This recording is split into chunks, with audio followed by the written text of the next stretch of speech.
लखनऊ ਦੀ ਇੱਕ ਕੁੜੀ ਨੂੰ ਇੰਸਟਾ ਦੇ ਉੱਤੇ ਟੂ ਲਵ ਹੋ ਜਾਂਦਾ ਹੈ। ਦੱਸ ਗਏ ਕਿ ਮੁਲਾਕਾਤ ਹੋਈ ਹੈ, ਪਿਆਰ ਹੋਇਆ ਹੈ, ਫਿਰ ਵਿਆਹ ਦਾ ਵਾਅਦਾ ਹੋਇਆ, ਪਰ ਉਸ ਤੋਂ ਪਹਿਲਾਂ ਫਿਜ਼ੀਕਲ ਰਿਲੇਸ਼ਨ ਬਣ ਗਿਆ। ਟਰੂ ਲਵ ਨੇ ਧੋਖਾ ਦੇ ਦਿੱਤਾ ਤੇ ਲੜਕੀ ਨੇ ਹੁਣ ਕੇਸ ਦਰਜ ਕਰਵਾਇਆ। ਆਰੋਪੀ ਜੇਲ੍ਹ ਚਲਾ ਗਿਆ ਤੇ ਜੇਲ੍ਹ ਤੋਂ ਛੁੱਟਣ ਤੋਂ ਬਾਅਦ ਕੁੜੀ ਨੂੰ ਜਾਨੋਂ ਮਾਰਨ ਦੀਆਂ ਧਮਕੀਆਂ ਦੇ ਰਹੀ ਹੈ ਤੇ ਬੜਾ ਹੈਰਾਨ ਕਰਦਾ ਹੈ ਮਾਮਲਾ। ਇੰਸਟਾ ਤੇ ਮਿਲੇ ਮੁੰਡਾ ਕੁੜੀ ਪਹਿਲਾਂ ਪਿਆਰ ਹੁੰਦਾ ਹੈ, ਗੱਲ ਵਿਆਹ ਤੱਕ ਪਹੁੰਚਦੀ ਹੈ, ਪਰ ਉਸ ਤੋਂ ਪਹਿਲਾਂ ਹੀ ਫਿਜ਼ੀਕਲ ਰਿਲੇਸ਼ਨ ਦੇ ਵਿੱਚ ਆ ਜਾਂਦੇ ਨੇ, ਜਿਸ ਤੋਂ ਬਾਅਦ कुड़ी जिहड़ी है शिकायत कर दिंदी है, मुंडा जेल चला जाता है तो जेल तो बाहर आके फिर इसके वालों ड्रामे शुरू कर दिते गए ने। सैफी जो कि अभियुक्त है, जिन्होंने मुझे शादी का झांसा देके कुरान की झूठी कस्में खाकर मेरे साथ फ्रॉड तरीके से निकाहबाजी करी और जिन पे BNS 69 लगी है, इन्हें जेल भेजा गया था ब्रह्मपुरी थाने से और न्यूज़पेपर में भी ये बात छपी थी। इनका क्लिनिक है सलाइन हेयर ट्रांसप्लांट के नाम से और इनके हापुड़ रोड चमड़ापेट निकट RTO और इनके फादर का नाम है असलम सैफी। और थाना क्षेत्र उस वक्त जब ये क्राइम हुआ था तो ब्रह्मपुरी थाना था, उससे ही इन्हें जेल हुई थी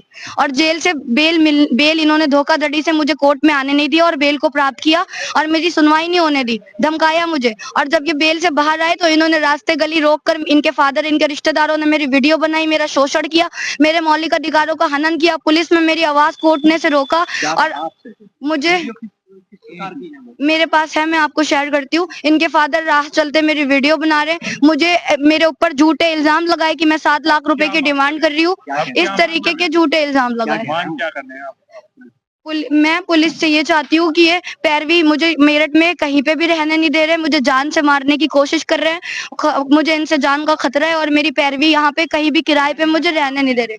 Aslam Saifi sir, furniture sir, कुछ ऐसी फर्नीचर टाइप का वर्क करता है, साइट्स करता है सर। अधिकारियों ने CO के पास जाने को बोला है सर। मैं जिस मकान में रह रही हूँ उनका नाम अशरफ मलिक है, उन्होंने ये फैसल मस्जिद और सेक्टर 11 में है और सेक्टर 11 में 251 मकान नंबर है सर। इन लोगों ने अपनी वकीलों के साथ मिलके मुझे दबाया, मुझसे कहा कि तुम्हारी जिंदगी और तुम्हारे घर के मामलों को पूरे में उजागर कर देंगे, मुझे ब्लैकमेल कर रहे हैं, मेरी आवाज कोर्ट नहीं दे रहे हैं और कह रहे हैं शारिफ का पूरा साथ देंगे और मुझसे बगैर किसी लीगल प्रोसेस के मकान खाली करवा रहे, एग्रीमेंट नहीं बनवाया, 6000 रुपए बराबर रेंट लिया। मैं आपको बैंक की हिस्ट्री भी दिखा सकती हूँ सर। ये 3rd महीना है, तीसरा सर। वो उन्होंने मुझसे कहा कि शारिफ और उनके घर वालों से उनके गहरे संबंध है और अब वो शारिफ का साथ देंगे और उन्होंने शारिफ का केस उजागर करने की धमकियां दी और 15-20 लोगों को बटोरा सर। मेरे और मेरे फादर की इज्जत को सरेआम उछाला सर और मेरे साथ बहुत बदतमीजी की और सर मेरा सामान निकालने की धमकी दे रहे हैं